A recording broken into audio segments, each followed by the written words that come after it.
The Galactic Council chamber shimmered, like a cathedral forged from starlight and ancient alloy.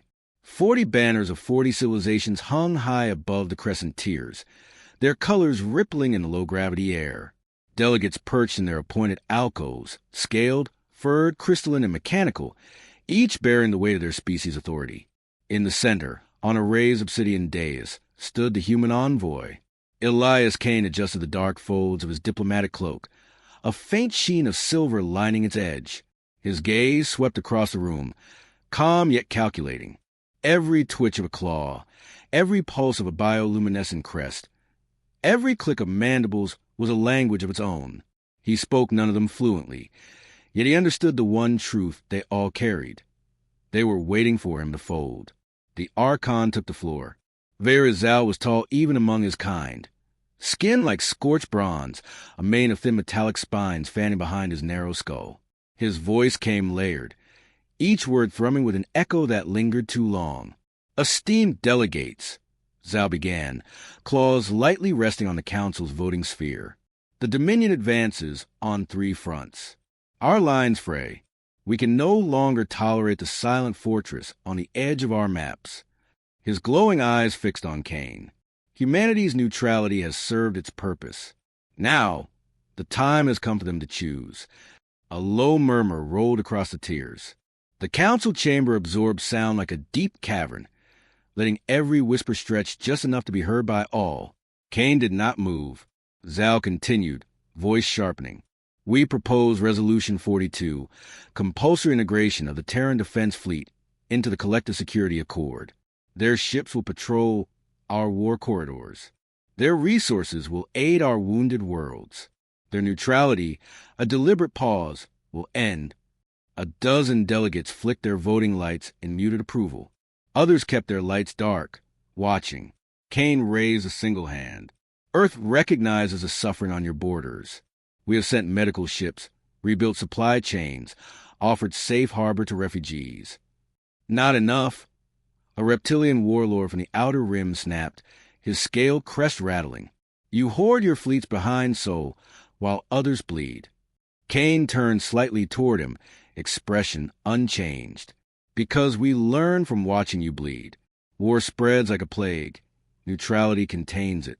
Laughter rippled from the war faction benches, bitter and dry. Zal stepped closer to the dais. "You speak of containment as though this is your galaxy to preserve. You are a young species, Kane. You stumbled into our halls a century ago and expect the stars to orbit your caution." Kane's reply came measured. Each word dropped like a stone in still water. "No, we expect only the right to choose our own sky." The chamber chilled. Even the more temperate races stilled their frills and feelers. From the upper tiers, a crystalline envoy chimed, her voice like breaking glass. "Archon Zal, forcing a neutral world risks escalation. The Dominion will twist it." "The Dominion," Zal cut in, "already twists everything. They respect only strength." Kane let the silence settle, then stepped forward. "Strength is not always a matter of warships." The words hung, deceptively mild. A smaller, fur-cloaked delegate leaned to his neighbor. "Is that a threat?" he whispered, not softly enough. Kane ignored him. "Earth's fleets remain in Sol. We ask for nothing from your wars. Yet here we are, again, summoned to explain why we will not bleed for a cause that is not ours." Zal's spines quivered with restrained impatience. "Neutrality breeds suspicion. The Dominion suspects you arm them in secret. Our own factions suspect you play both sides. And if both sides suspect us," Kane said evenly, "perhaps that is the definition of neutrality."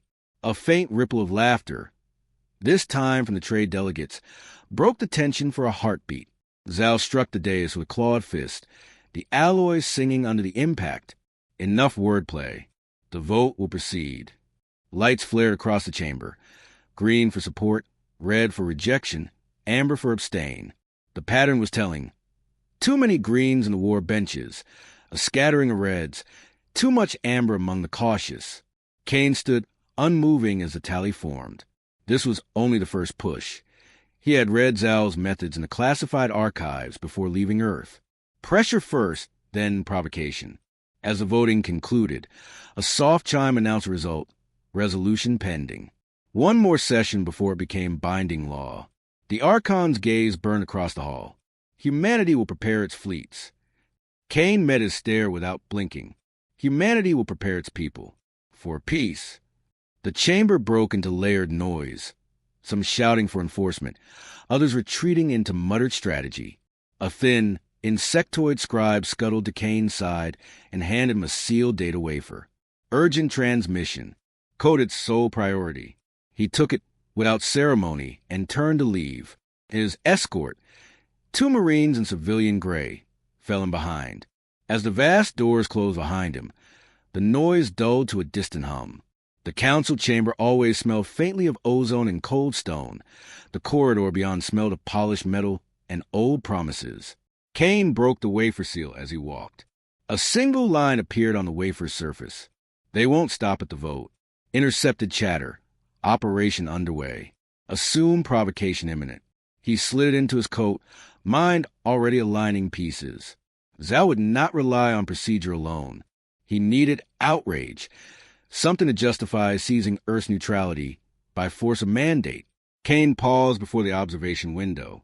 Stars wheeled slowly beyond the council spire, silent witnesses to old wars and new ambitions. Humanity's flag hung beside the viewport, stark white with its solitary blue arc. He whispered to the reflection, "You've picked the wrong species to corner." The corridors beneath the council chamber stretched like a labyrinth of polished obsidian and quiet surveillance. Down here, the debates were whispered, not recorded. Decisions were shaped in the dark long before they echoed under the banners above. Elias Kane walked with deliberate pace, his steps muffled by the carbon weave flooring. His escort had been dismissed. Some meetings were safer, without witnesses. The message still weighed in his coat pocket, a pulse of warning, provocation imminent.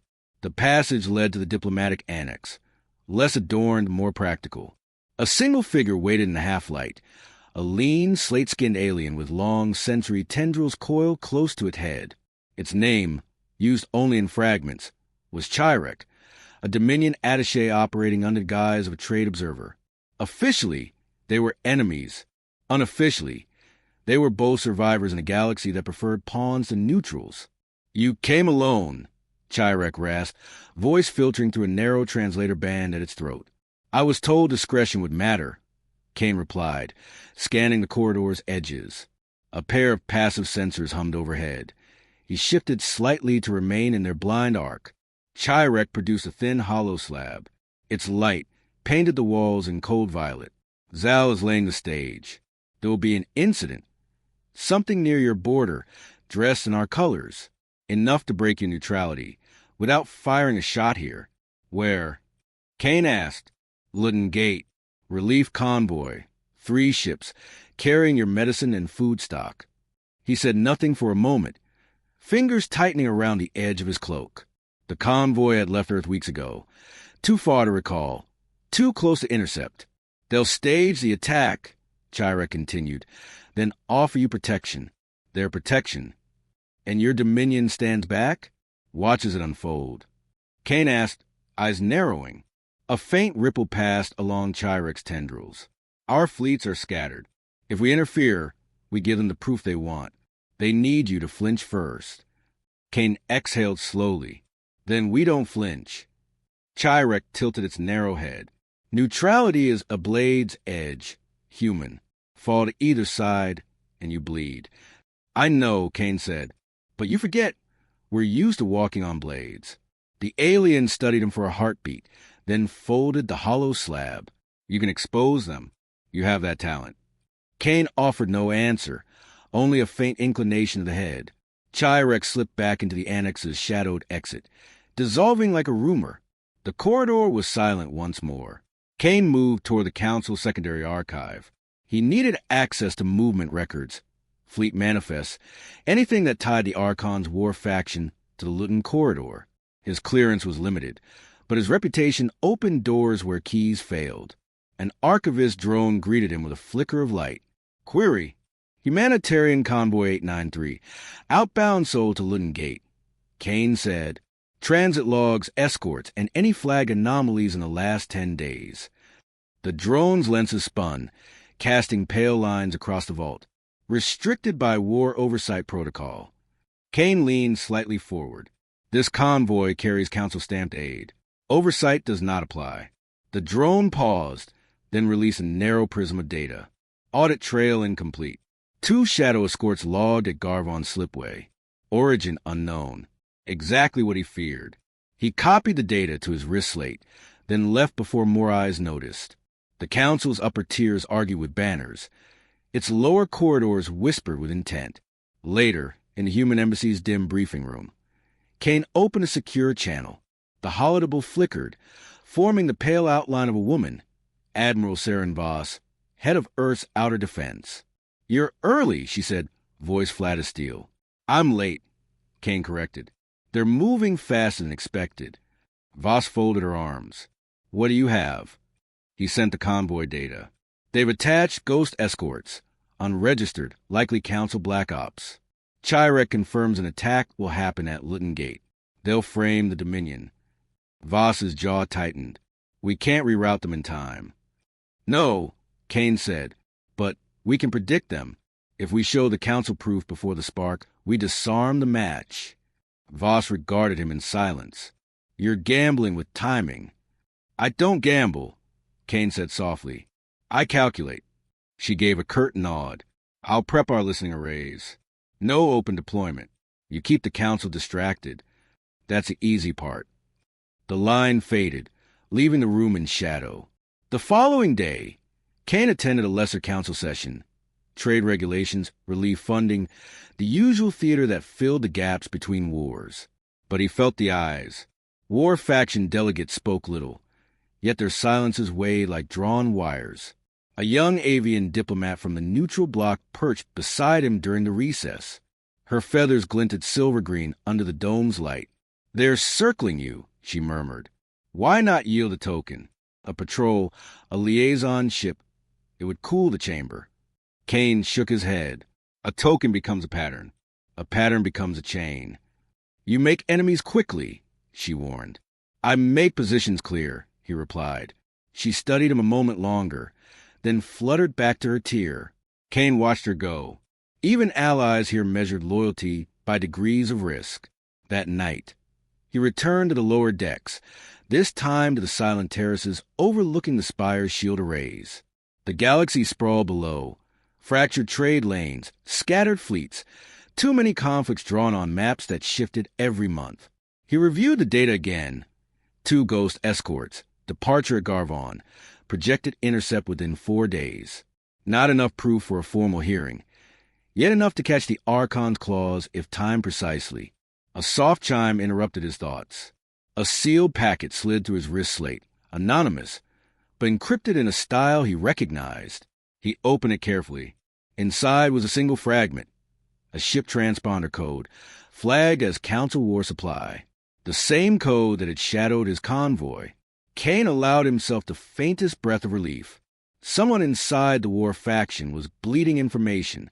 Someone wanted Zal's plan to fail. He closed the file, gaze lifting to the endless dark. The pieces were aligning. Now came the delicate part. Show his hand without letting them see the blade beneath it.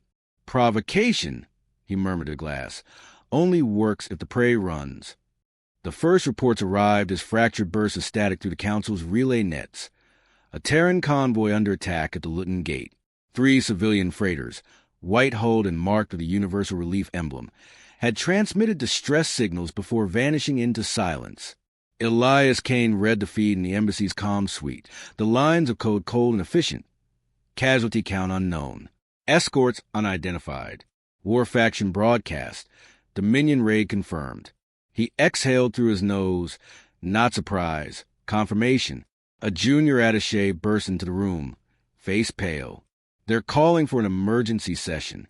The Archon has already requested armed protection for all Terran corridors." "Of course he has," Kane said quietly. "Tell them I'll attend." The Council chamber felt sharper than before, the air taut with expectation. Delegates leaned forward in their alcoves, war faction banners glowing faint green. Above, the Luton sector map spun, a cluster of scarlet icons marking the ambush site. Archon Zal stood near the dais. Spines flared in theatrical dismay. 3 ships burned, their aid lost. Dominion raiders left their signature across the wreckage. This, he said, voice rising, is the price of their so-called neutrality. Murmurs echoed, some sympathetic, others skeptical. Kane stepped forward, cloak trailing behind him. Show the footage, he said. Zal turned, claws tightening on the podium. You doubt the evidence? I question the origin, Kane replied evenly. 100 fleets crossed that corridor. Show us the attackers. A projection bloomed. Grainy visuals of sleek black silhouettes darting through starlight, missiles streaking toward the relief ships. Their markings were blurred, as if filmed through warped glass. Kane watched in silence. Too clean, he murmured. What was that? Zal's voice sliced the room. I said the footage is too clean, Kane answered, louder now. Your raiders jam comms, torch drives, vanish without trace. Yet this time they leave signatures, clear and bold, in a system you already proposed to militarize. A few delegates shifted. A crystalline envoy flicked her limbs in uneasy rhythm. Zal bared his teeth. You imply fabrication? I state possibility, Kane said, and I call for an independent investigative wing to inspect the wreckage. Until then, Earth will not move a single ship. The chamber erupted. War benches snarled. Trade factions whispered. Neutral blocks exchanged cautious glances. The vote lights flickered between colors like restless insects. Zal's gaze found him again, colder now. While you stall, more convoys burn. Kane met his stare, without blinking. Then escort them, but do it with your own colors, not ours. Hours later, Kane sat in the embassy's low-lit strategy room, watching raw sensor data trickle from Earth's listening posts near the corridor. A thin arc of distorted telemetry lined the edge of the Luton gate, fragments of engine signatures, faint and fleeting.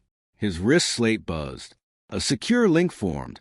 Admiral Voss again, face etched in the dim glow. They planted the evidence, she said without preamble.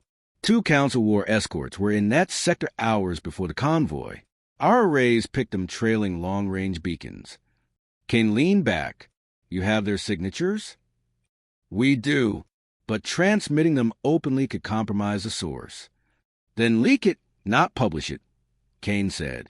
Give the neutral blocks a reason to hesitate. Voss's lips curved faintly. You're turning their own tactic against them. Not yet, Kane said. Just buying time. The next day, the council convened again, this time behind closed panels, cameras barred. The war faction pressed for immediate authorization. Terran fleets to be folded under council command for their protection. Kane stood alone at the center, surrounded by banners of alien power. We grieve the convoy, he began, voice measured, but grief does not grant consent. You ask us to hand over our fleets, our routes, our skies, because someone staged a tragedy in a corridor both sides knew we served. A delegate from the industrial block hissed. Evidence points to Dominion craft. Kane tilted his head slightly. Evidence points to signatures. Signatures can be painted. A low hum of debate stirred the chamber. The neutral blocks listened, hesitant but not blind. Archon Zal leaned forward, claws steepled. You play a dangerous game, Kane. Delay long enough, and war finds your doorstep. Kane's reply was quiet. It already knocked once. We did not answer. As the session broke, a thin, insectoid courier slipped a sealed chip into his hand. Same origin as the previous leak. He waited until the corridors cleared before opening it. Inside, time-stamped flight logs of the 2 ghost escorts, matching the attack window exactly. Kane allowed himself a slow breath. Proof, not absolute, but Eno. The Council's War Committee chamber was smaller than the Grand Assembly, a narrow hall of shadowed bronze and low, slanted lights that reveal little and conceal much. 10 seats curved in a half circle around a single obsidian table. At its far end sat Archon Zal, spines folded in deliberate composure. Elias Kane entered without ceremony. His cloak hung unadorned, his expression as calm as ever. 2 security sentinels flanked the doorway, their composite armor glinting faintly. Envoy Kane, Zal began, his layered voice smoother now, stripped of the public theater. Sit. We dispense with spectacle here. Kane remained standing for a breath, then took the lone chair opposite the Archon. I was told this meeting was to prevent escalation, not script it. A ripple of cold amusement passed along Zal's metallic mane. Escalation is already in motion. Your convoy burns. The Dominion claims innocence. The Council doubts. What remains is your response. Earth does not respond to stagecraft, Kane said, folding his hands on the table. We respond to truth. A low chuckle from one of the warlords. And whose truth would that be? Kane's gaze shifted briefly. The one your own records failed to erase. He slid a data prism across the table. Its soft glow lit the Archon's claws. Zal did not touch it immediately. His eyes, molten gold, studied Kane instead. What is this? Flight logs, Kane said. From your war supply division. 2 shadow escorts departing Garvon's slipway, entering Luton Sector 3 hours before my convoy was destroyed. The war committee shifted. A few claws tapping, a few tendrils stiffening. Zal leaned forward at last, talons grazing the prism. You intercepted restricted files. I received them, Kane corrected, from someone who still believes in the Council's original charter. The Archon activated the prism. Data floated in the air, coordinates, timestamps, transponder codes. Genuine, too precise to dismiss, too public now to bury without cost. This proves nothing, one delegate hissed. Ships travel, fleets patrol. Then why hide their passage? Kane cut in. His voice remained level, yet each word landed like a weight on stone. Why delete their logs after the attack? Zal silenced the room with a single raised claw. His spines rippled once, then stilled. You play this well, Kane. Leaks hesitation, demands for investigation. But you are a diplomat of a minor world, and I am a man who started a war without firing a shot. Kane interrupted, quiet but sharp. The air thickened. Even the sentinels shifted slightly, their lenses narrowing. Zal's voice dropped to a cold hum. Do you threaten the Council? No, Kane said. I warn it. He leaned forward now, for the first time. Earth will not march under your banner. Not because we are weak, but because we choose not to become another blunt weapon in your long war. Force us, and you create an enemy where there was none. Threaten us, and we prepare. One of the younger warlords scoffed. Prepare? You have a handful of fleets, a scattering of colonies. The Dominion fields 10 times. Kane turned his gaze on him, unflinching. You assume we fight as you do. You assume we would line our ships in your corridors and bleed for your strategies. We do not. He let the silence stretch, then added softer. We have built in quiet, not for conquest, for survival. Push us, and you'll discover how deep that preparation runs. The words were not loud, yet they carried weight, the kind that settled on the back of the neck and made even the confident glance at shadows. Zal closed the prism, its light fading between his claws. So this is your leverage. Hints of hidden strength. Whispers in the dark. Call it what you like. Kane said, standing. I call it the consequence of forcing a neutral world. The Archon rose as well. His frame was taller, broader, the chamber lights casting long, angular shadows across the table. You gamble with your species' future. Kane met his gaze evenly. No, I'm protecting it. For a moment, neither spoke. The War Committee watched, waiting for a command that did not come. Finally, Zal stepped back. Go, envoy. The vote remains. But understand, neutrality is a luxury this galaxy rarely tolerates. Kane inclined his head, not in submission, but acknowledgement, then let the galaxy learn tolerance. Outside, the corridors hummed with subdued activity. Kane walked alone, the prism's copy secure in his slate. His steps carried no haste, but his mind already shaped the next move. The neutral bloc would leak the logs within the cycle. Once public, the war faction's narrative would fracture. His aide intercepted him halfway to the lift. Sir, was it resolved? Not resolved, Kane said, entering the lift. Shifted. The aide frowned. They'll come again. They always do. The lift ascended, glass walls revealing the spire's vast inner rings. Gardens for those who could afford sunlight, barracks for those who enforced order, silos of quiet power stacked like prayers and alloy. Kane watched them rise and whispered, almost himself, "Let them push harder. The line holds better under pressure." That night, he prepared a single transmission to Earth, no classified details, only a phrase. Stage 2 begins. Council divided. He sealed it under triple encryption and sent it on a slow relay, delayed enough to mask its urgency. Then, alone in the embassy's dim observation deck, he stood before the stars again. Luton burned faint on the horizon, a distant point of contention. They had expected fear. They found calculation. Now they would decide whether to escalate or retreat. Either way, he was ready. The final vote drew every delegate to the council's high chamber. The banners were still, the light subdued, the air heavy with expectation.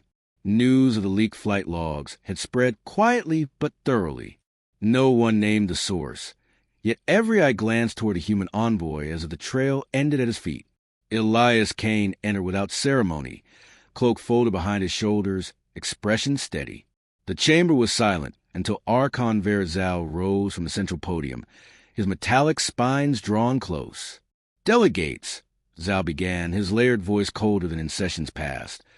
"We convene not for theater, but for survival. Our borders fracture. The Dominion watches. And Earth," his gaze swept toward Kane, "clings to neutrality while others bleed." A wave of muted assent rippled across the war faction benches. Kane waited until the murmurs faded. When a wound festers, Kane said, stepping forward, "You do not cut the healthy limb to cure it." Several delegates shifted uneasily. The neutral bloc chairwoman inclined her head slightly. Permission to continue. Kane raised the data prism, its light pale and sharp. These are the transit records recovered from Garvon Slipway. They placed 2 Council War escorts in the Luton sector hours before our convoy burned. Their logs were erased, their crews unaccounted for. Zal's claws twitched, forged. Kane turned the prism, casting its coordinates across the chamber walls. Independent investigation confirms the codes. Your own oversight division has opened inquiry. A ripple of subdued conversation swept the tiers. Cautious, restrained. The war faction did not shout now. They listened. "We grieve our dead," Kane continued, voice steady, "but we will not chain their memory to a false cause. Earth will remain neutral, not because we fear war, but because we will not wage it for another's ambition." An elder delegate of crystalline form clicked her limbs together. "And if war comes to your threshold?" Kane looked up toward her tier. "Then we meet it on our terms." The Archon moved from the podium, crossing the chamber until he stood only a few steps from Kane. The hall seemed to draw inward, all attention fixed on their exchange. "You reveal our secrets," Zal said softly, "and think the galaxy will thank you?" "I reveal truth," Kane replied. "Thanks are irrelevant. Balance is." Zal's spines flared once, then folded. "You play a long game, human, but long games end when the pieces turn on their player." Kane met his gaze. "Only if the player forgets the board." The vote lights ignited, green for enforcement, red for rejection, amber for delay. This time, the pattern shifted. The neutral block swung red. The trade delegates followed, and several industrial seats flickered amber. When the tally sealed, the resolution failed, by a margin too narrow for comfort, but enough. A low, tense exhale passed through chamber. The Archon's jaw tightened, but he did not speak. His plan had fractured in plain sight. Kane stepped back to the dais, voice carrying clearly now. "Humanity came here to heal worlds, not to claim them. We have stood on the edge of your wars for 80 years. We have not drawn your borders. We have not raided your lanes. We offer medicine, food, shelter, and in return, you ask for our children to fight your battles." He let the words fall one by one. "That will not happen. Not today. Not by mandate." After the session, as delegates dispersed in murmurs and sidelong glances, the Archon approached him once more, alone this time. The chamber was nearly empty, its echoes stripped of grandeur. "You think this ends it?" Zal asked. No, Kane said. This ends a vote. The war is still yours. Zal studied him, then spoke low enough that only the two of them could hear. You carry a shadow behind your neutrality. One day it will demand a price. Kane allowed a faint, dry smile. Perhaps, but we decide when to pay it. The Archon left without another word. Back in the human embassy, Kane drafted his final transmission. Resolution failed. Neutrality intact. Council divided but restrained. He sent it along encrypted channels, then turned to the aide waiting by the door. They'll come again, the aide asked. Always, Kane said. But next time they'll ask first. The aide hesitated. And if they don't? Kane looked out toward the stars, where Sol lay far beyond sight. Then they'll remember why they should have. Night fell over the spire's inner gardens, the artificial horizon glowing faintly. Kane walked alone beneath the towering arches, his steps quiet against the glassy stone. The council had not granted friendship, only distance, and that was enough. He paused by the viewport one last time, watching trade routes flicker as threads of light across the dark. The war faction would rebuild its plans. The Dominion would scheme in turn, and Earth would remain between them. Not because it was safe, but because it refused to be anyone's weapon. He whispered to the stars. They wanted us to pick a side. Instead, we became the scale.